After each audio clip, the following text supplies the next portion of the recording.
we always encourage people to be prepared for any kind of emergency, regardless of whether it's a tornado or a flood or a winter storm or whatever it is. There's some general things that everybody can do to help themselves be prepared and respond to an event.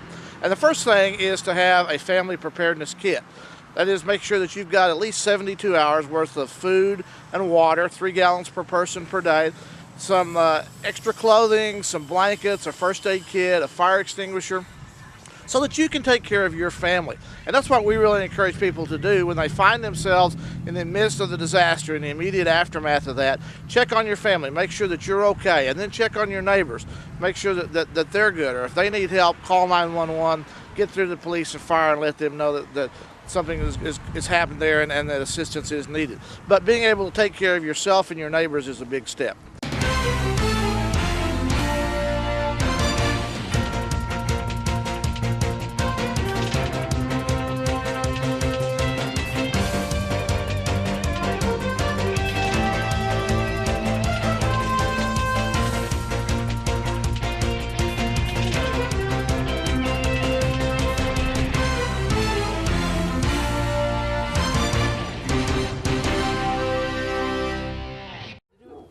Every year around this time, disasters occur in and around Shawnee.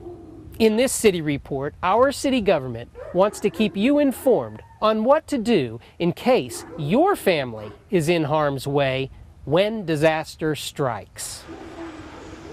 People who live in the rural parts of our community need to be especially vigilant for grass fires. Where that rural-urban interface is, it's particularly important to be vigilant for grass fires during this time of year. The winds are still up, but the grass and the vegetation is dormant, and the relative humidities are real low, and that's just a recipe for fires to move fast. So it's important to watch in your area and be prepared to move at a moment's notice. If you see the fire is close and it's coming your way, don't wait for the evacuation order. Go ahead and leave and go to a place of safety and be prepared for where that's going to be. And it may not be your normal route away from your home. You may have to go a different way, so plan in advance for dealing with that.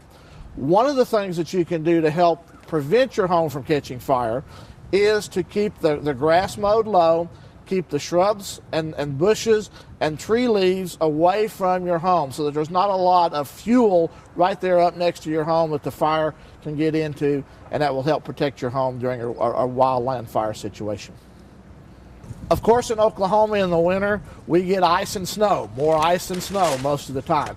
We particularly encourage people not to travel during bad weather conditions. But if you must travel either in the area or out of the area, it's still a good idea to have a small disaster preparedness kit in your car, similar to what you should have in your home, with the same things in it: an extra blanket, some extra clothing, a small shovel, some kitty litter or sand to help you get traction, a cell phone and an extra charger for that cell phone. And if you should become stuck in an ice or snow area, then the thing to do is to call for help by calling 911. Or if you don't have cell service, then tie a brightly colored piece of clothing, preferably red, to the antenna on your car. That lets motorists who are coming by and rescuers know that there's somebody in the vehicle who is trapped, and that will help you get rescued faster. Again, the thing that you'll want to do is to try to keep warm while you're in your car. Open a window on the downwind side of your car so that the snow doesn't blow in, and run your heater about 10 minutes every hour. In the off time, while you're not running the heater, it's a good idea to exercise your arms and legs to keep your body heat going. You can also, when you're running your car, turn your dome light on in your car, and that will signal to people who might be going by that you're stranded and need help as well. Though few residents may find themselves affected by rural land fires or traveling during upcoming ice storms, all Shawnee residents have a much greater chance of experiencing prolonged power outages. In case of a power outage in your home, it's a good idea to have a battery-powered radio or TV so you'll know about what's happening and how long the power is expected to be out. If it's going to be for a short period of time, you may be able to stay in your home and just stay warm. If you have an alternate heating device, then get in that room and close off the rest of your home, seal the windows and doors and keep the cold outside, and you'll probably make it just fine. If you don't have an alternate heating device, then again, you'll want to get as many walls and roofs between you and the outside. Get in the central part of your home, and while you're in there, do some light exercising. Move your arms and legs to help keep that body temperature up during that period of time. And again, covering up with additional blankets, clothing, that's all a good idea as well. We recommend that people who have the ability to purchase a generator for their home do so, and to have an electrician hook that up to their power panel so that it works properly when the power goes off. A lot of people also purchase small portable generators in preparation for ice storms and power outages. And if you're going to have one of those, we don't want you to hook it to your power panel because it can backfeed and hurt linemen who are working down the street. The best thing to do is to use extension cords from your portable generator and run those to your appliances that are your heating devices that you're trying to work. Of course, with any device, such as a generator or alternate heating device, anything that burns fuel needs to be kept outside. Because they give off carbon monoxide as a byproduct of burning the fuel, that carbon monoxide is a colorless, odorless gas that can asphyxiate you, can make you stop breathing. You wouldn't even know it. So it's best to keep those fuel burning devices outside.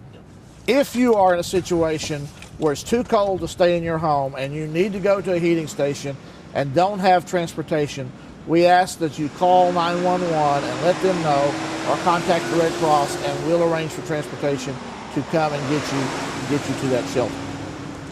Home fires are scary and definitely a disaster for anyone who experiences them. Are you prepared in case a domestic fire threatens you and your family? We encourage everybody to have a fire safety plan in their home.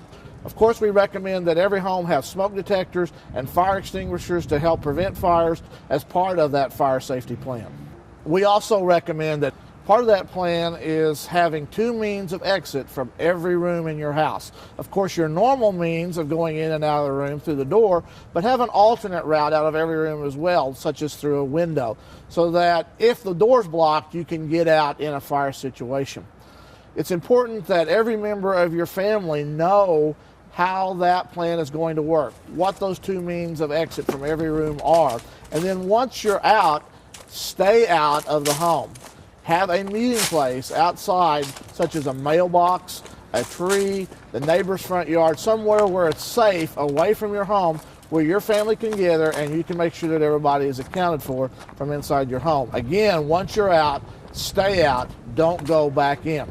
Make a game of it with your kids and your family. Make sure that everybody knows that plan and practice it a couple of times a year. Actually hold a fire drill and see how long it takes for everybody to get out of your home and see if they know where your meeting spot is. You'll be surprised.